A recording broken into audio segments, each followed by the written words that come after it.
तो hello everyone, welcome to prep shape.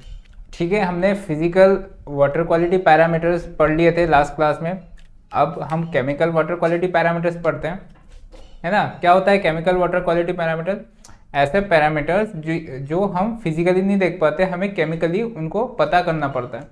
जैसे किसी सॉल्ट का कंसंट्रेशन वगैरह, या फिर कुछ कंपाउंड हो गया जो कि डिजोल्व है वाटर में, तो हमें पता नहीं चलेगा देख के, है ना। तो उनके लिए हम हमारे डिफरेंट पैरामीटर्स हैं, तो उन्हें बोलते हैं हम केमिकल वाटर क्वालिटी पैरामीटर। तो पहले केमिकल वाटर क्वालिटी पैरामीटर सारे लिख लो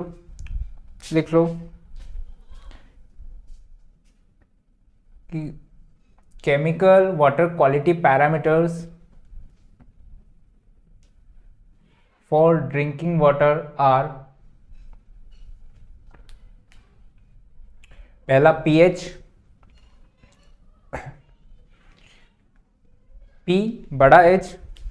जिन्होंने पहली बार सुना हो नाम, पहली बार तो नहीं सुना है ना पीएच क्या होता है। पहली बार भी सुना हो तो कोई दिक्कत नहीं, अच्छे से पढ़ाएंगे। पीएच अल्कैलिनिटी, ALKALINITY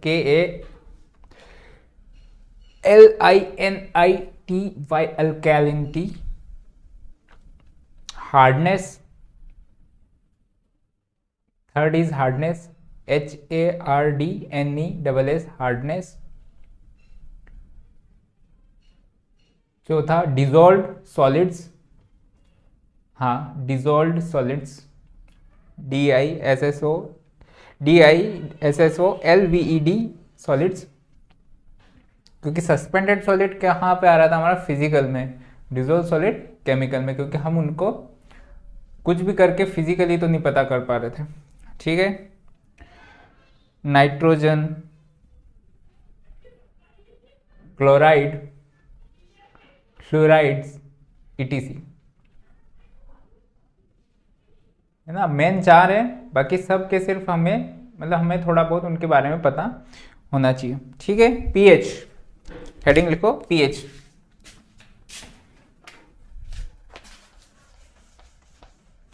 पीएच क्या होता है? काय के लिए यूज होता था पीएच? किसको इंडिकेट करता था? पीएच वाटर या फिर किसी भी चीज़ की एसिडिटी या बेसिसिटी को कंपेयर करता है। मतलब पीएच ज़्यादा है तो बेस है, और पीएच कम है तो एसिड है ना। तो पीएच से हमें एसिडिटी या फिर बेसिसिटी का बारे में पता चल जाता था। तो पीएच क्या था? Potential of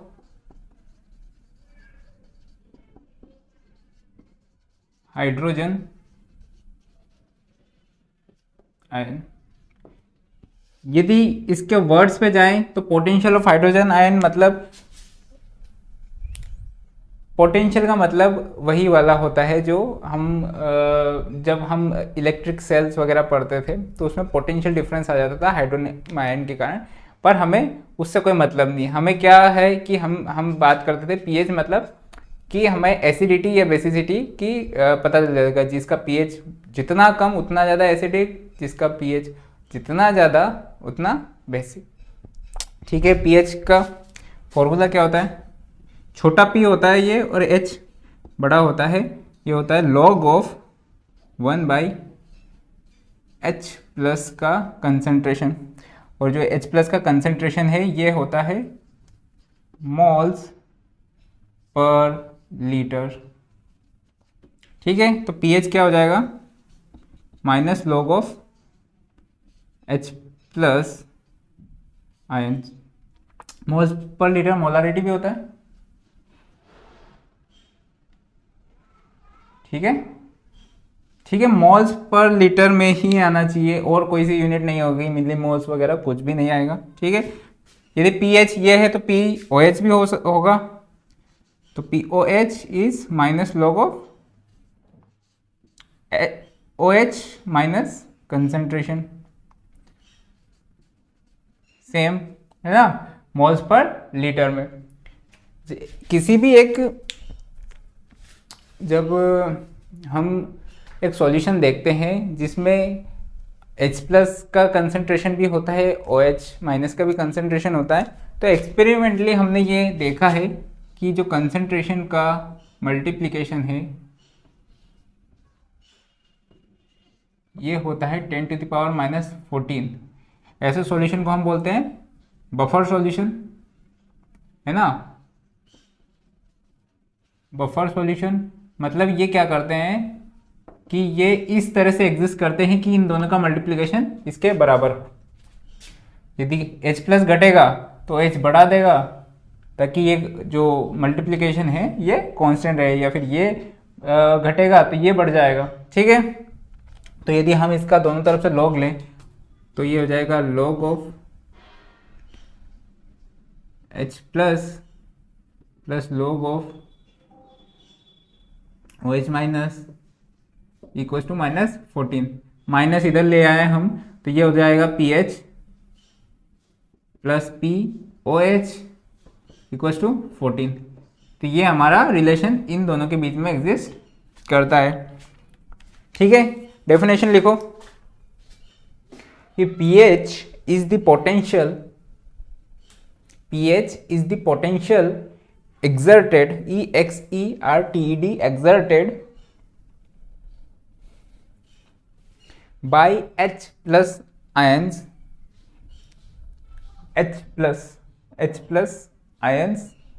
in water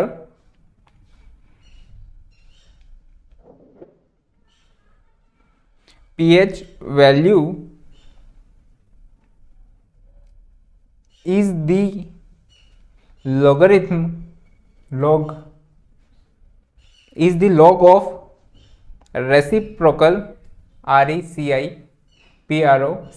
reciprocal of H plus ions, reciprocal 1 by H plus ion is reciprocal of H plus ions present in water, ठीक है। इट फुल स्टॉप के बाद लिखो कि it is an indicator of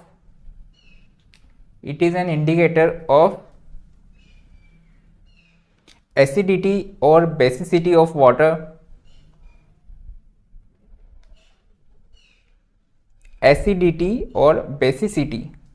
water, the potential due to H plus ion, the potential due to H plus ion is measured by potentiometer।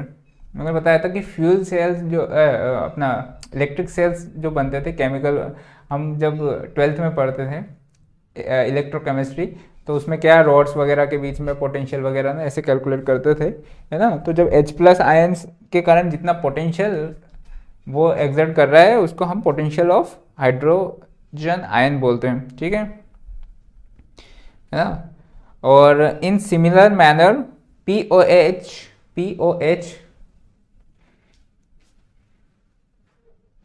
is defined as potential exerted by OH minus ion, है ना। Same ये लिख लो इतना पहले।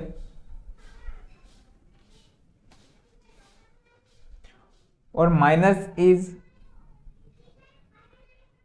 Compulsory, या फिर आप H plus जो भी ये कंसंट्रेशन आएगा लॉग लगा दिया, आंसर नेगेटिव में आएगा तो अपने आप दिमाग में आ जाएगा कि यहाँ पे माइनस है, इसको pH को पॉजिटिव। हम pH एक और तरह से भी कैलकुलेट करते थे, वैसे pH नहीं कैलकुलेट करते थे उस टाइम पे, शायद एसिड या बेस कैलकुलेट करते थे वो पेपर की वजह से, है ना, लिटमस पेपर से। तो वहाँ पे सिर्फ एसिड बेस पता चलता था, लेकिन यहाँ पे आपको वैल्यूज़ मिलती हैं, ठीक है। दूसरा ये कि ये वैल्यूज़ 1 to 1 रिलेशन नहीं है कि यदि जिसका pH 2 है और जिसका pH 4 है तो आप डायरेक्टली नहीं बोल सकते कि ये दुगना स्ट्रॉन्गर है। क्यों? क्योंकि ये नॉर्मल स्केल पे नहीं है, लॉगरिथमिक स्केल पे है ना, ठीक है। इसकी लिमिट्स लिख लो कि एक्सेप्टेबल लिमिट फॉर pH की एक्सेप्टेबल लिमिट लिखवाता हूं मैं, इज 7 to 8.5। हमें पानी स्लाइटली बेसिक होना चाहिए, एसिडिक वाटर नहीं पी सकते हम, है ना। तो 7 इज न्यूट्रल वाटर और 7 से थोड़ा सा ऊपर मतलब बेसिक, 7 से 8.5 तक। और cost for rejection, cost for rejection या तो पीएच 6.5 से नीचे हो, pH is less than 6.5 and pH is greater than 9.2। ज़्यादा एसिडिक होगा तो भी नहीं पी पाएंगे, ज़्यादा बेसिक होगा तो भी नहीं पी पाएंगे। एसिडिक वाटर क्यों नहीं पी सकते हम, मतलब वैसे तो वाटर न्यूट्रल ही होना चाहिए, ज़्यादा एसिडिक बेसिक नहीं, लेकिन बेसिक थोड़ा सा फिर भी पी सकते हैं, एसिडिक क्यों नहीं पी सकते। कहीं जब आप ये सॉफ्ट ड्रिंक्स पीते हो, है ना, तो जैसे ही आप पीते हो थोड़ा सा ऐसा फील होता है ना कि किक मिल गया, किक अंदर से रिफ्रेशिंग वगैरह, उसका पीएच स्लाइटली एसिडिक होता है ना। तो उसको पीने में कितनी तकलीफ होती है, स्लाइटली होता है, थोड़ा सा एसिडिक, हल्का सा एसिडिक होता है वो, है ना। तो आप सोच सकते हो कि यदि ज़्यादा ही एसिडिक हुआ तो ज़्यादा, लेकिन बेसिक वाला फिर भी हम थोड़ा सा पी सकते हैं। तो लिख लो कि pH for cold drinks is 6.8 to 6.9, हल्का सा होता है एसिडिक, फिर भी उसमें कितना डिफरेंस आ जाता है टेस्ट में वाटर। ठीक है, इसके क्वेश्चंस करते हैं अपन। ठीक है, क्वेश्चन नंबर 1 देखो, क्वेश्चन नंबर 1 पीडीएफ का देखो, उसमें क्या बोला है कि, क्या बोला है उसमें, the water sample has a pH of 9.25, the concentration of hydroxyl ions in the water sample is। ठीक है, अब हमें क्या करना है, हमें OH माइनस का जो है कंसेंट्रेशन निकालना है ना। तो OH माइनस का फॉर्मूला कहाँ था हमारा, POH में, क्योंकि वहीं पे था हमारा ये वाला टर्म। ठीक है, तो हमें दिया क्या है, pH दे रखा है, तो पहली गलती तो लोग यहीं से कर देते हैं कि pH ही ले लेते हैं। तो 9.25 था, तो पहले हमारे पास रिलेशन क्या है, POH कैसे निकालेंगे, 14 माइनस pH, तो ये हो जाएगा 14 माइनस 9.25, क्या हो जाएगा ये 4.75, है ना, 4.75, ये आ गया हमारा POH आ गया। तो फिर हम सीधा यहाँ पुट करेंगे, रखो यहाँ पे ये वाली वैल्यू, तो ये हो जाएगा OH minus is 10 to the power minus 4.75। ठीक है, समझ में आया। ठीक है, तो ये हो जाएगा हमारा क्या है आंसर, 1.778 इंटू 10⁻⁵ है ना, इसकी वैल्यू ये हो जाएगी। लेकिन आंसर हमारा ये गलत हो जाएगा यदि हम ये नोट कर देंगे। तो क्यों गलत हो जाएगा, क्योंकि ये है हमारा moles per litre. Moles per litre में उन्होंने पूछा ही नहीं है, उन्होंने पूछा है कि हमें OH माइनस का कंसंट्रेशन बताओ मिलीग्राम पर लीटर में। तो कैसे करेंगे, इसका वेट इसमें मल्टीप्लाई कर देंगे, तो ये हो जाएगा 1.778 इंटू 10⁻⁻5 इंटू 17 होता है इसका। ठीक है, ये आ जाएगा, इसका आ जाएगा आंसर 3.023 इंटू 10⁻⁴। ओके, लेकिन ये भी आंसर नहीं है, क्योंकि ये आया हमारा ग्राम्स पर लीटर में, तो इसमें 1000 का फिर से मल्टीप्लाई करो तो आंसर आएगा 0.3023। तो इसमें क्या क्या बातें याद रखनी है, पहली कि पीएच को POH नहीं रखना है, पहला, क्योंकि जब हड़बड़ी में ये कर देते हैं गलती। दूसरा, यहाँ का जो आंसर आएगा वो मोल्स पर लीटर में आएगा, यदि उसमें मल्टीप्लाई कर दिया 17 का तो वो ग्राम्स पर लीटर में आएगा, और हमारा आंसर जिसमें दे रखा है उसमें फाइंड करने का होता है ना। तो समझते हो कि छोटी छोटी चीज़ें इतना मैटर कर जाती है। ठीक है, दूसरा वाला देखो,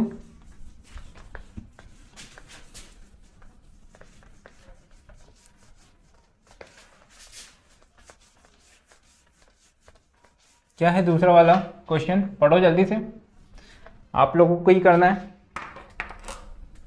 सिंपलेस्ट है। क्या बोला है कि question number second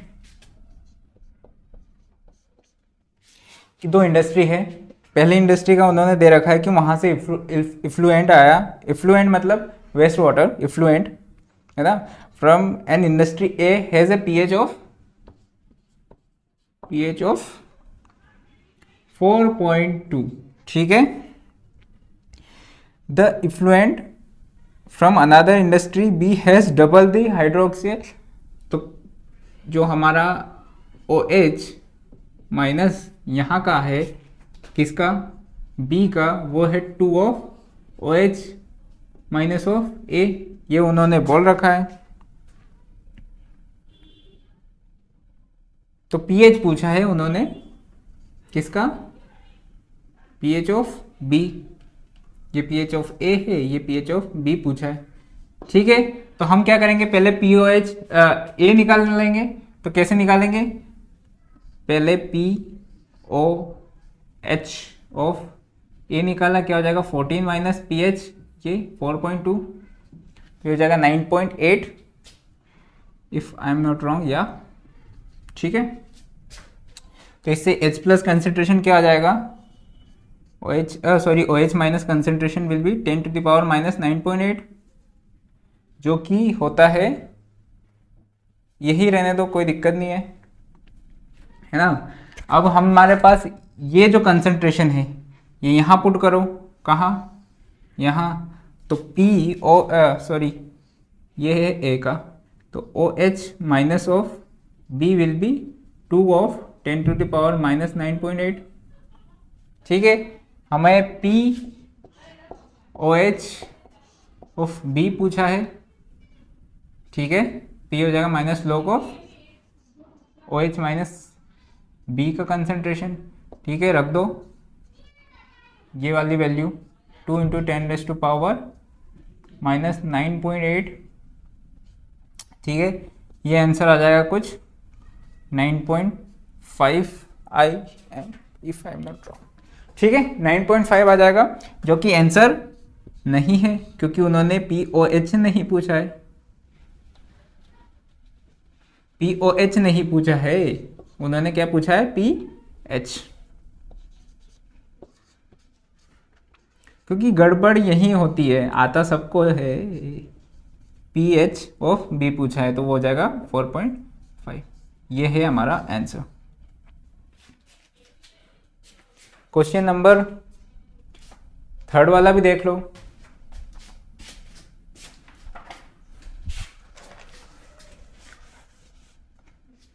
question number third वाला भी देख लो। उन्होंने बोला है कि सुबह सुबह मॉर्निंग में pH था 6, क्या था, pH 6 था।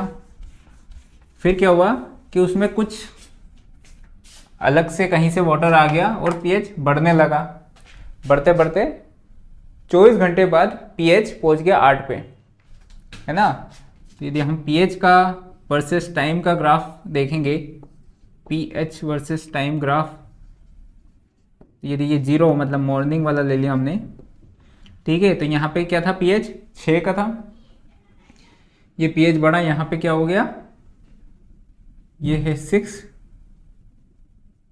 और ये हो गया 8। कितने घंटे बाद, 24 आवर्स। हमें एवरेज लेना है, तो हम वैसे लीनियरली वेरी कर रहा है, तो हम सीधा इन दोनों पॉइंट्स का एवरेज लेंगे तो कहीं पे बीच में आ जाएगा। लेकिन जो pH था, मैंने पहले भी बताया है कि वो लॉगरिथमिक स्केल पे होता है, तो हम pH का एवरेज नहीं ले सकते। हम किसका एवरेज ले सकते हैं, जो H प्लस कंसेंट्रेशन है अंदर का, H प्लस कंसेंट्रेशन है, उसका एवरेज ले सकते हैं, लेकिन pH का एवरेज नहीं ले सकते, वरना हम 7 बोल सकते थे ना। तो ठीक है, यहाँ का H प्लस कंसेंट्रेशन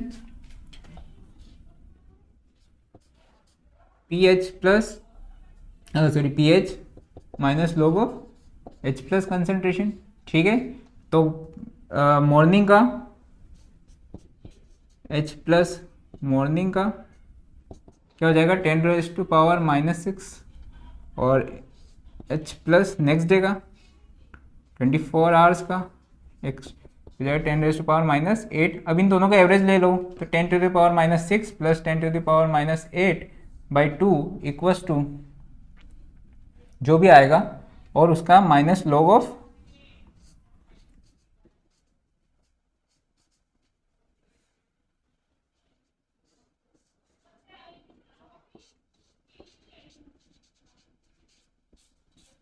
बताओ आंसर जल्दी से, आवाज यहां तक आ जानी चाहिए मुझे, बताओ। Answer is 6.296। ओके, 6.296 ये हमारा फाइनल आंसर आ गया। यदि हम एवरेज करते तो 7 आ जाता पीएच का एवरेज, जो कि गलत है। ठीक है, नेक्स्ट अल्केनिटी। अल्कालिनिटी, ठीक है, अल्कालिनिटी क्या होता है? नाम से पता चल रहा है कि समथिंग बेसिक वगैरह कोई सी चीज़ है ना। तो अल्कालिनिटी क्या होता है कि पानी में कुछ कंपाउंड्स होते हैं जिनके पास एसिड को न्यूट्रलाइज करने की टेंडेंसी होती है ना। बेसिकली मतलब वो बेसिक कंपाउंड्स होते हैं, है ना। यदि आप एसिड डालते हो तो वो उसको न्यूट्रलाइज कर सकते हैं। मतलब ये बेसिक कंपाउंड का पैरामीटर है कि आपके पास कितने ज़्यादा हैं। जनरली इसको डिफाइन करने का पर्पस ये होता है कि वाटर जो नेचुरल वाटर होता है उसमें बाहर के कंपाउंड्स जो बेसिक कंपाउंड्स है वो फ्रीक्वेंटली रहते हैं, तो इसलिए हमें ये डिफाइन करना पड़ गया। ठीक है, तो अल्कलिनिटी की डेफिनेशन लिख लो, है ना, फिर अपन धीरे धीरे समझेंगे कि किस किस कारण से होता है। ठीक है, alkalinity ALKALINITY alkalinity is defined as quantity of all ions IONS present in water that THAT that reacts to neutralize H plus ions,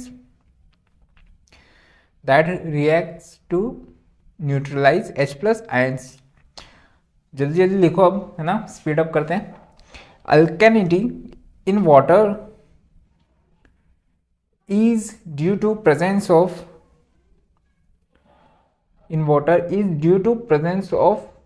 ions which may be induced by inorganic minerals,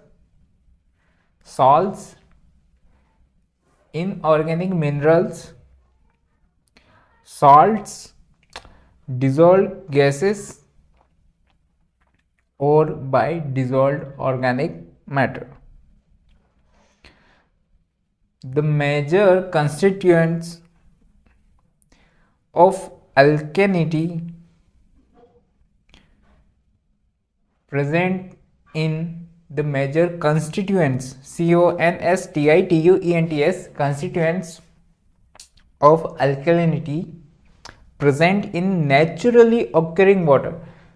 सारे water की बात नहीं कर रहे हैं, natural occurring water में R S follows major, है ना, एस फॉलोस, क्योंकि हम पानी तो वहीं से लाते हैं, कहीं बना के तो लाते नहीं।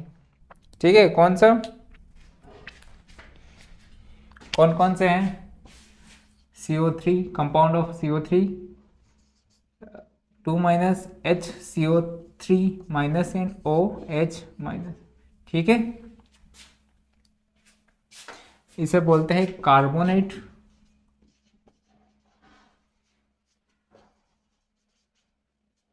अल्कैलिनिटी इसे बोलते हैं बाइकार्बोनेट।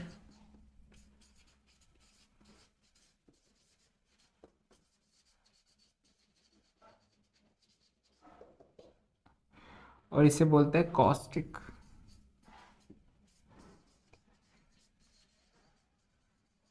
मेजर इन्हीं कारण से होता है ना। इसमें होगा कैल्शियम के कंपाउंड होंगे, मैग्नीशियम के कंपाउंड होंगे, हो सकता है सॉल्ट अपने सोडियम वगैरह के कंपाउंड हो सकते हैं, जो इस वे में यदि ये प्रेजेंट है तो जैसे ही हम इसमें एसिड डालेंगे तो ये कंपाउंड्स उसको न्यूट्रलाइज कर देते हैं। ठीक है,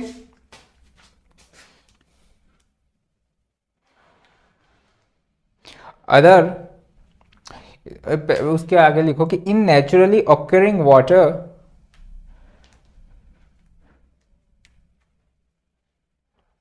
the above species constitutes more than ये species constitute more than 99.9% alkalinity. तो हम क्या बोल देते हैं कि अल्कलिनिटी इन्हीं कारण से होती है, समझ रहा, नेचुरल वाटर के कारण। तो इन्वायरमेंट में हम बोल देंगे कि अल्कलिनिटी सिर्फ ये प्रोड्यूस करते हैं, लेकिन ऐसा नहीं है। अल्कलिनिटी का मतलब ये होता है कि कौन कौन से कंपाउंड जो हाइड्रोजन H+ जो है उसको न्यूट्रलाइज करते हैं या फिर एसिड को न्यूट्रलाइज करते हैं, सारे कंपाउंड अल्कलिनिटी प्रोड्यूस करते हैं, लेकिन इन्वायरमेंटल इंजीनियरिंग में यही है ना। तो इसीलिए हम बोल देते कि सिर्फ ये वाले प्रोड्यूस कर देते, दूसरे वाले कंसंट्रेशन को हम बोलते भी नहीं है, क्योंकि बहुत माइनर कंसंट्रेशन होगा तो हमारा अल्कलिनिटी पे फर्क नहीं पड़ेगा।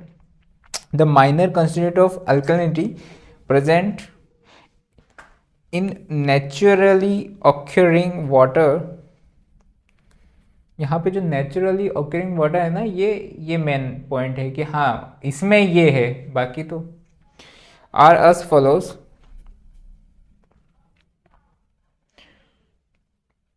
कौन कौन से हैं? HPO4 2-, H2PO4-, H2BO3-, H3SiO3-, HS- and NH3। NH3 क्या होता है? क्या होता है NH3? अमोनिया। ठीक है, अमोनिया के कारण भी रहती है।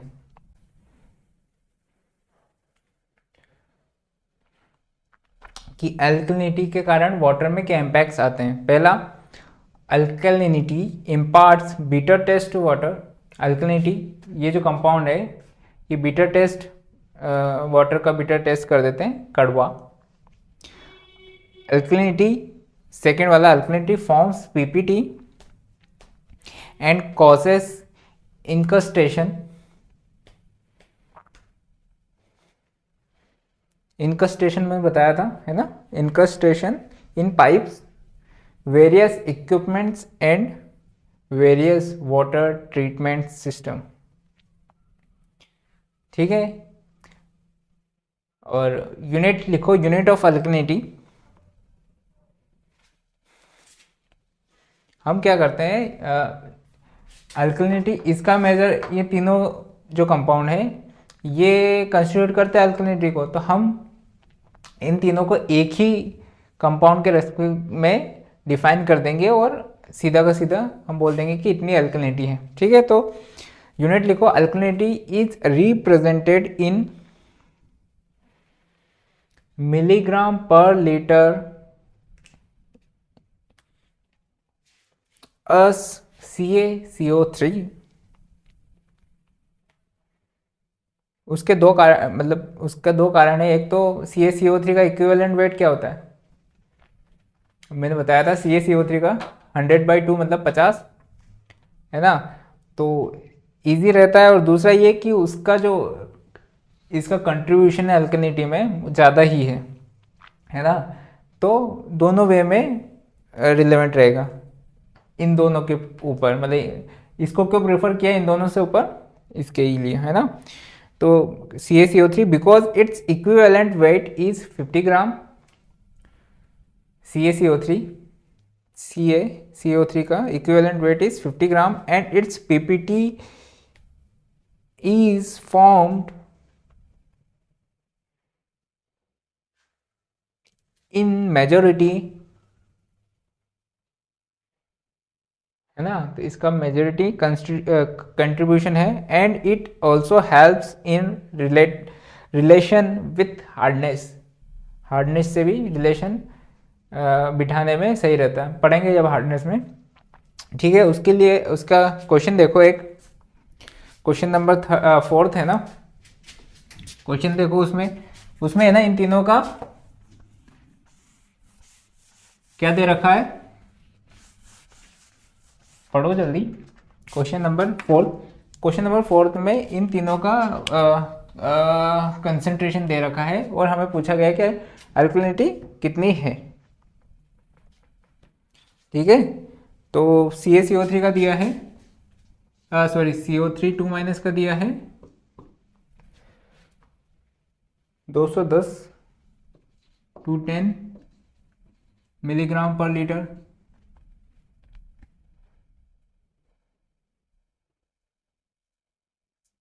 HCO3 2- इसका दे रखा है 122 एंड OH- का दिया है 68।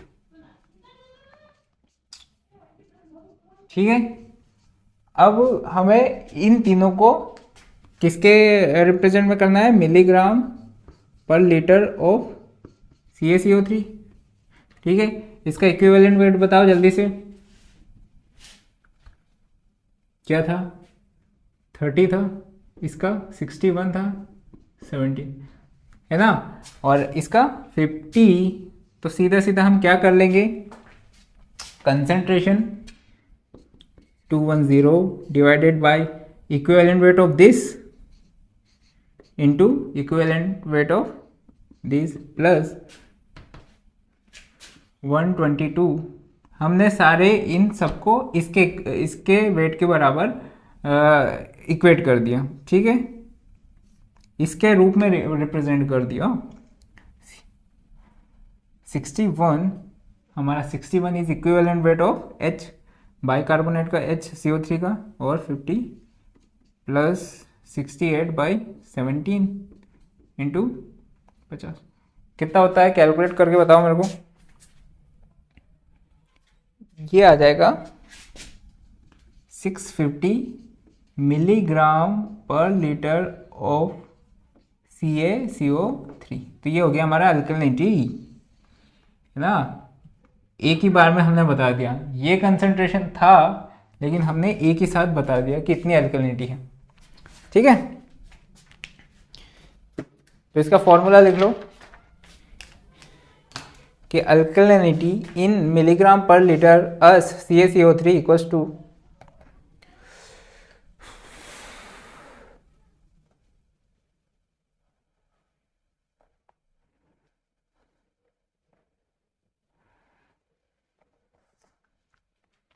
लिखा, equals to milligram per litre of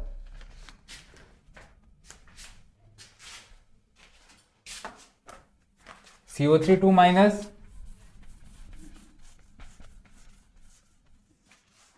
divided by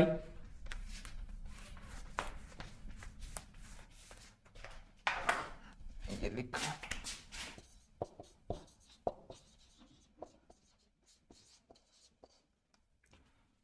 in milligram per litre equals to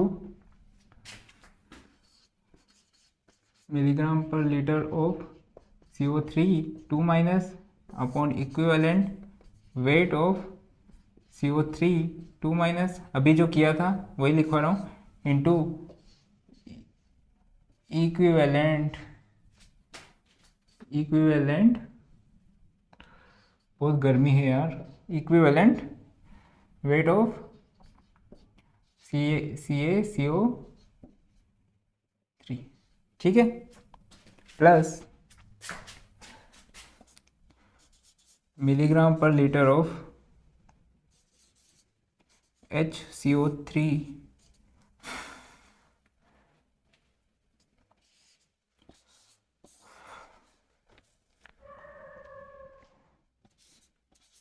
equivalent weight of HCO3 minus into equivalent weight of CaCO3, ठीक है, और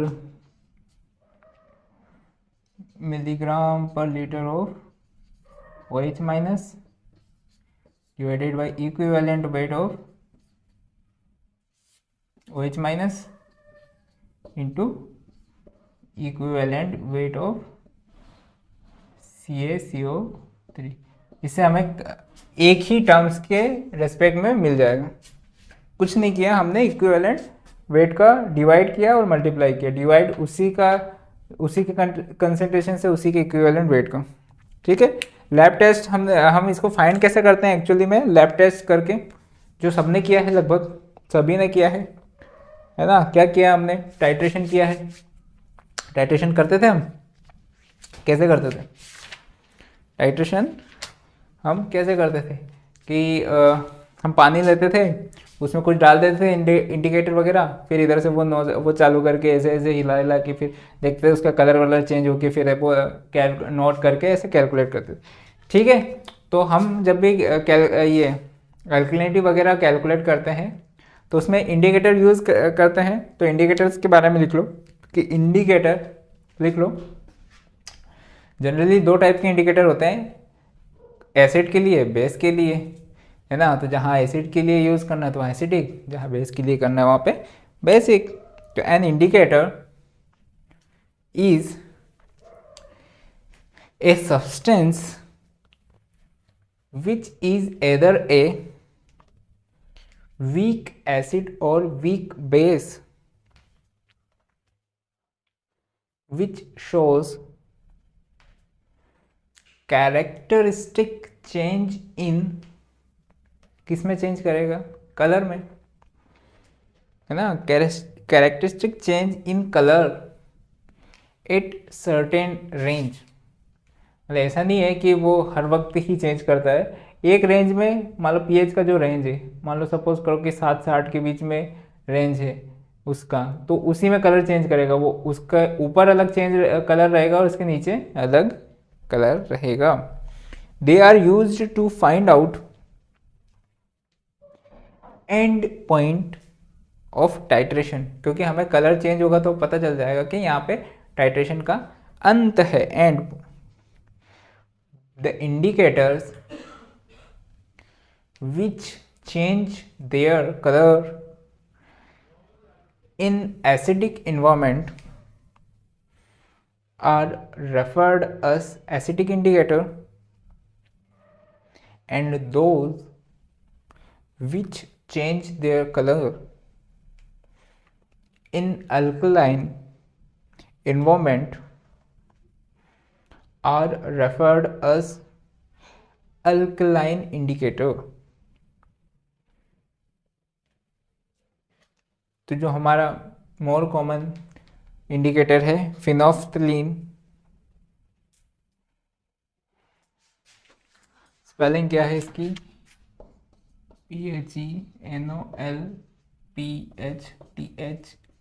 PHENOLPHTHALIEN, phenolphthalein is an alkaline indicator, and methyl orange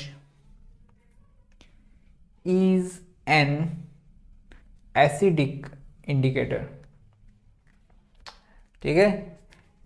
generally जो भी reactions है वो या तो pH पे डिपेंड करती है, टेम्परेचर पे डिपेंड करती है, रिएक्शन की रेट, रिएक्शन तो होगी बहुत बार टेम्परेचर या फिर पीएच पे प्रोडक्ट्स भी अलग अलग फॉर्म होते हैं ना, तो डिपेंड करता है, रेट का भी डिपेंड करता है और प्रोडक्ट्स का भी डिपेंड कर जाता है, ठीक है। नेक्स्ट हेडिंग है लैब टेस्ट फॉर अल्कलिनिटी, ठीक है। हम लैब में टेस्ट कैसे करते हैं अल्कलिनिटी को वो देखते हैं। हमने क्या किया, पानी लिया बीकर में,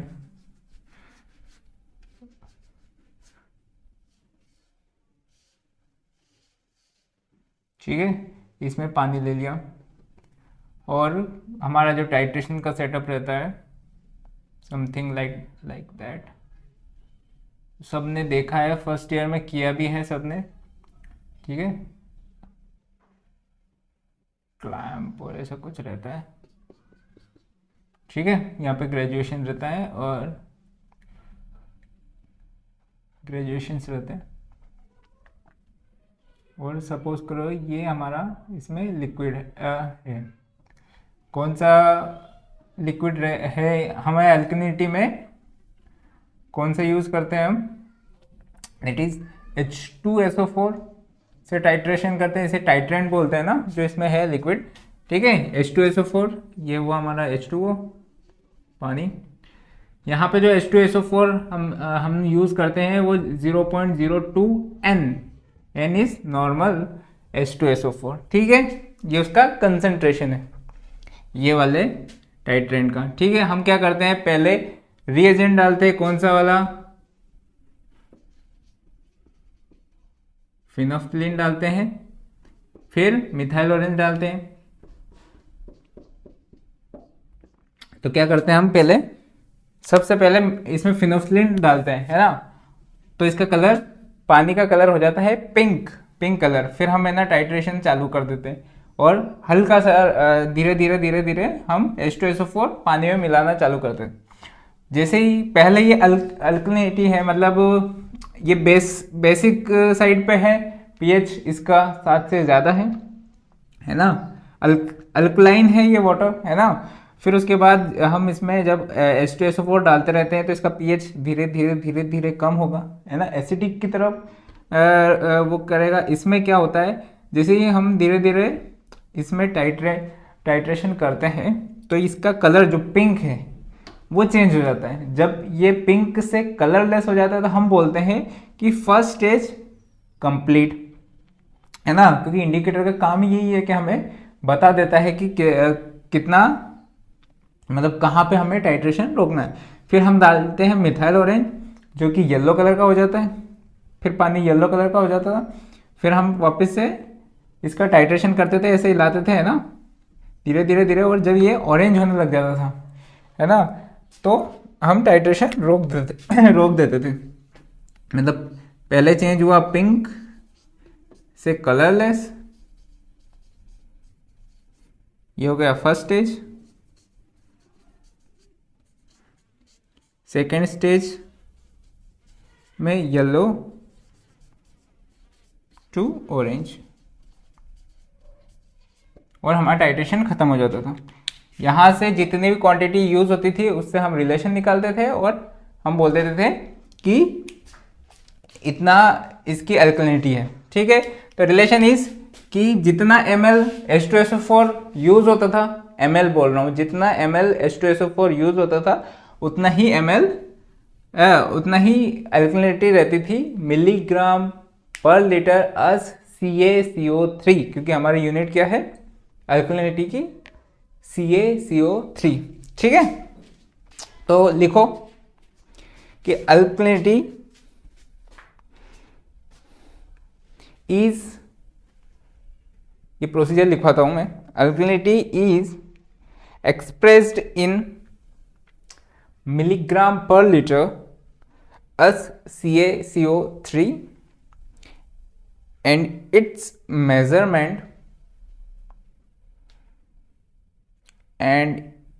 measurement is done by titrating the water sample। ये है वाटर सैंपल हमारा, है ना, titrating the water sample with 0.02 N। N क्या है, normal 0.02 N H2SO4 using phenolphthalein and methyl orange as indicator।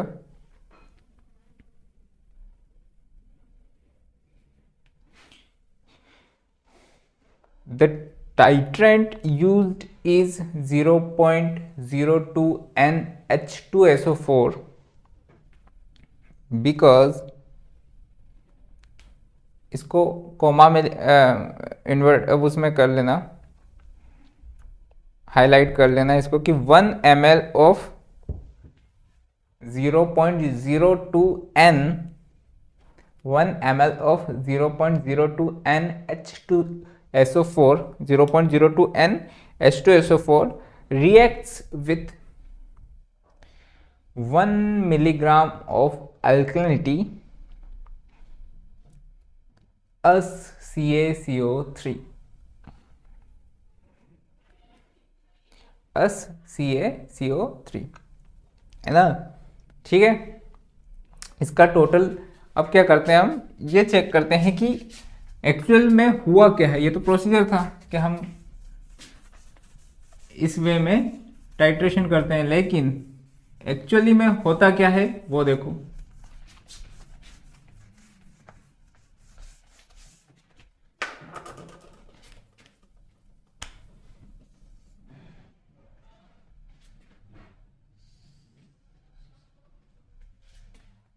ये हो गया हमारा pH वर्सेस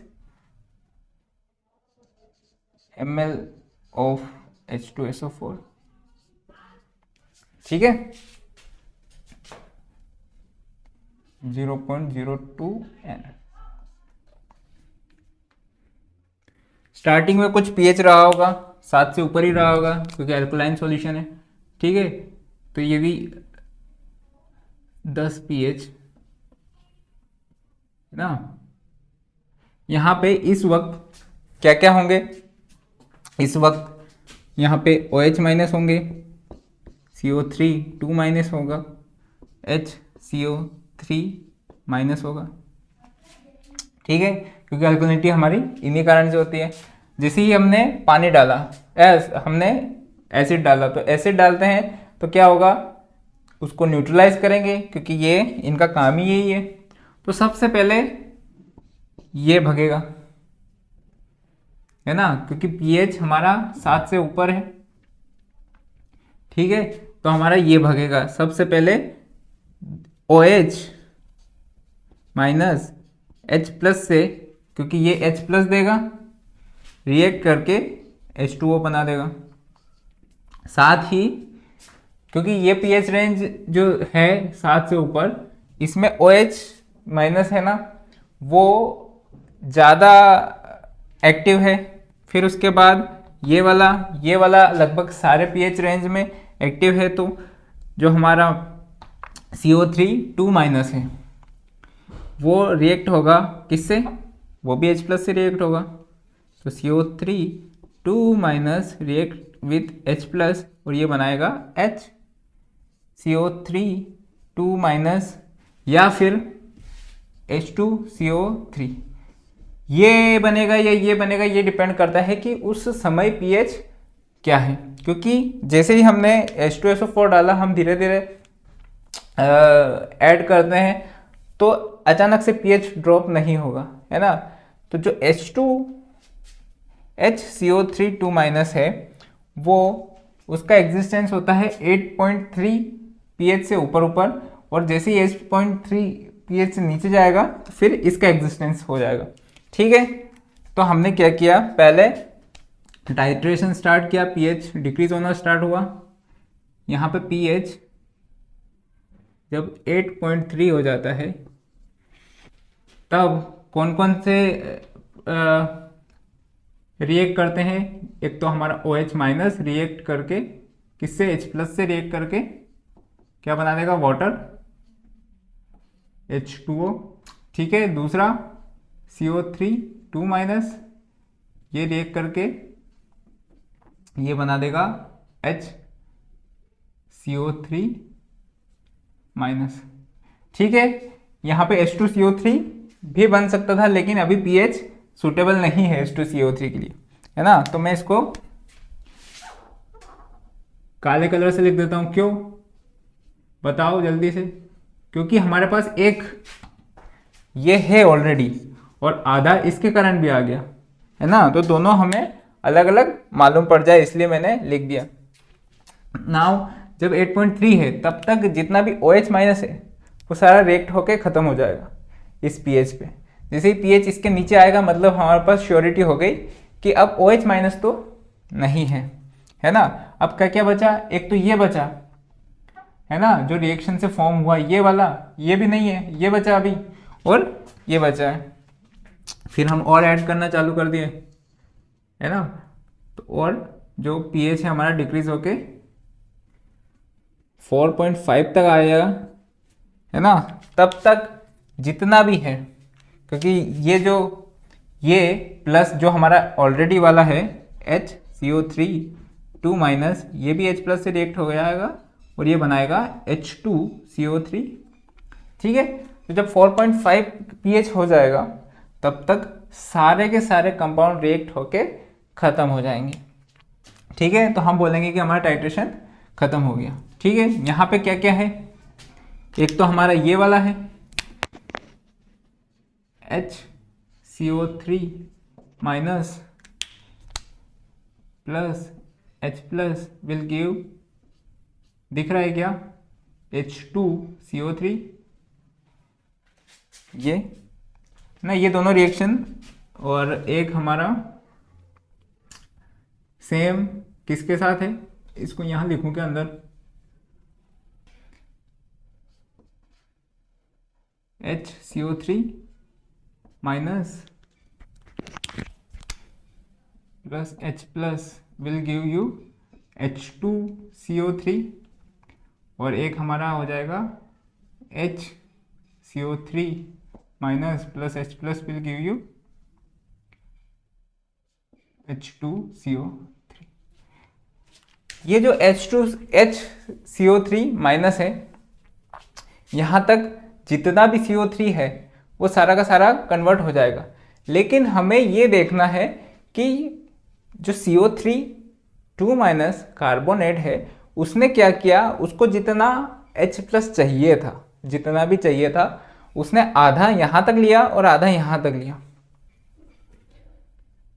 यदि उसको ml मान लो, सपोज करो कि उसको 10 ml चाहिए था न्यूट्रलाइज होने में, तो 5 ml यहाँ तक लिया, क्योंकि उसको 2 हाइड्रोजन चाहिए, एक बार ये बनाने के लिए और एक बार ये बनाने के लिए, तो 5 ml यहाँ तक यूज़ कर लिया और 5 ml यहाँ तक यूज़ कर लिया। तो हम या इसको ये भी बोल सकते हैं कि यहाँ पे half of CO3 2 minus use हो गया और हाफ ये जो है ये यहाँ रह गया।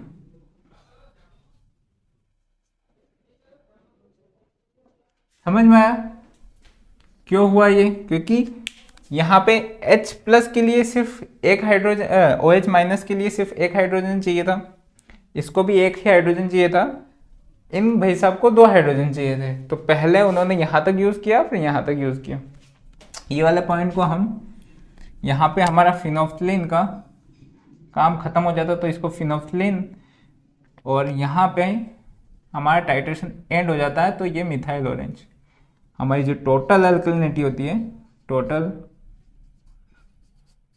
Alkalinity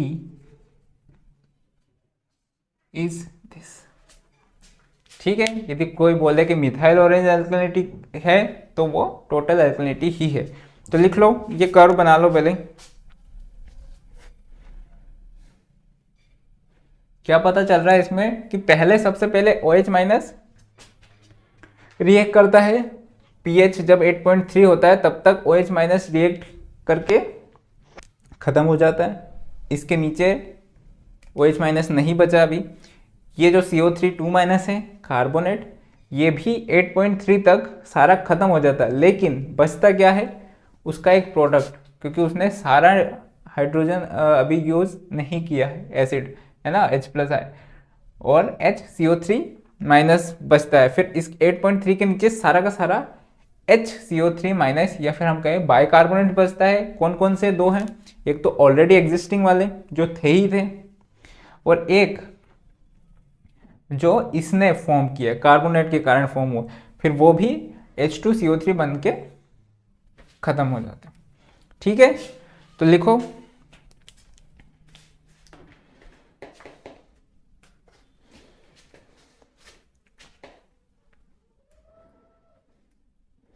at pH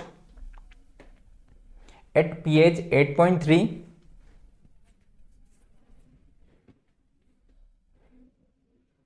the sample color changes from pink to colorless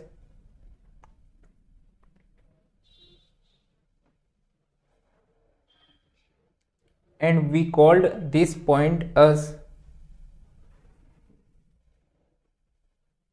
P, ये वाला point P, and at 4.5 pH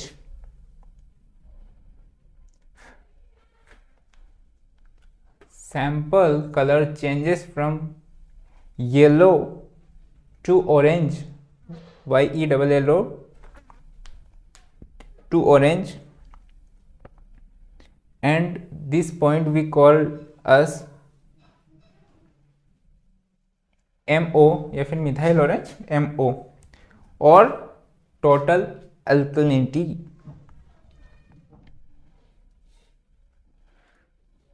next point लिखो पहला कि the conversion of carbonate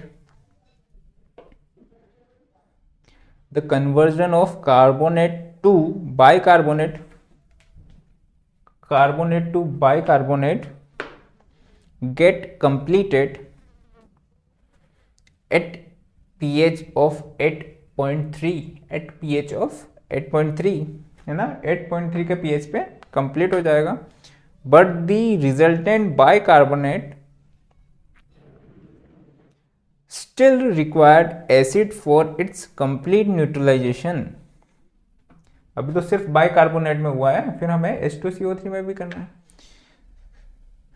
but the resultant bicarbonate still require acid for its complete neutralization, neutralization, neutralization. Hence it can be stated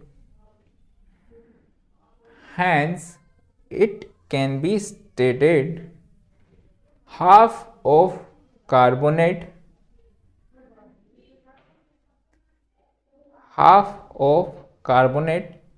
get neutralized at pH of 8.3। मतलब उससे 10 require था तो 5 वो 8.3 तक use कर लेगा और अगला 5 उसको चाहिएगा वो कब, 8.3 के बाद। सेकेंड लिखो न्यूट्रलाइजेशन ऑफ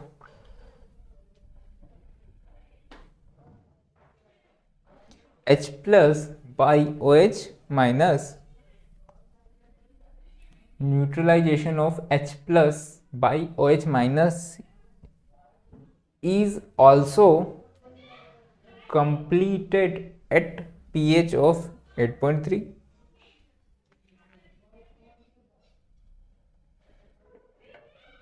ठीक है, this is called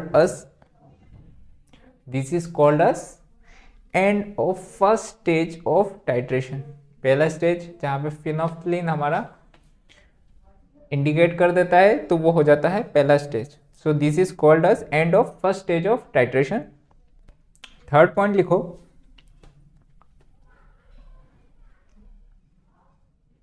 कि न्यूट्रलाइजेशन ऑफ बाइकार्बोनेट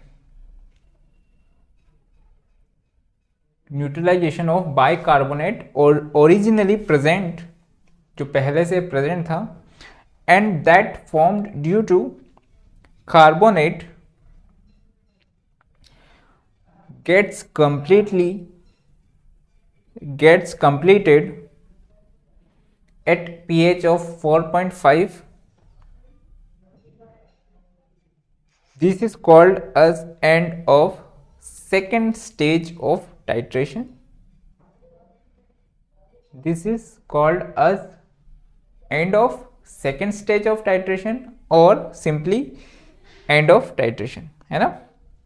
नोट लिख लो दो। पहला कि द मिथाइल ऑरेंज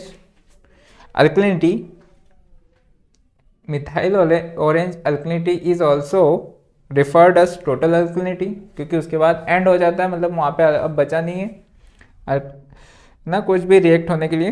तो methyl orange alkalinity is also referred as total alkalinity. एक और नोट है कि alkalinity due to OH minus alkalinity due to OH minus can be ignored when pH is less than 9. When pH is less than 9. क्यों? क्योंकि हमने देखा है कि 8.3 के बाद तो वैसे ही एग्जिस्ट नहीं कर रहा है ना, और 9 जो टच करता है उसके बाद इसका कंसेंट्रेशन वेरी लेस, बहुत कम हो जाता है।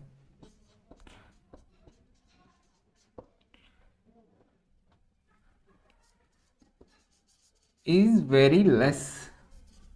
ठीक है, तो हम बोल देते हैं यदि पीएच यदि 9 के नीचे है तो हम बोल देते हैं कि इसमें वैसे ही एग्जिस्टेंस नहीं बचेगा OH माइनस का, है ना, और जो भी बचा है थोड़ा सा रहेगा जिसका कंट्रीब्यूशन उतना रहेगा ही नहीं, मतलब ठीक है।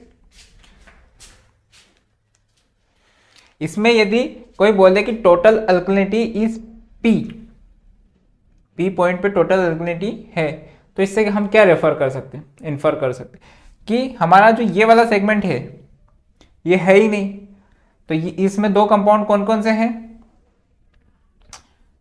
ये भी है और ये भी है। यदि सिर्फ बाइकार्बोनेट रहेगा, है ना, तब भी ये सेगमेंट आएगा, और सिर्फ कार्बोनेट रहेगा तब भी ये सेगमेंट तो आएगा आएगा।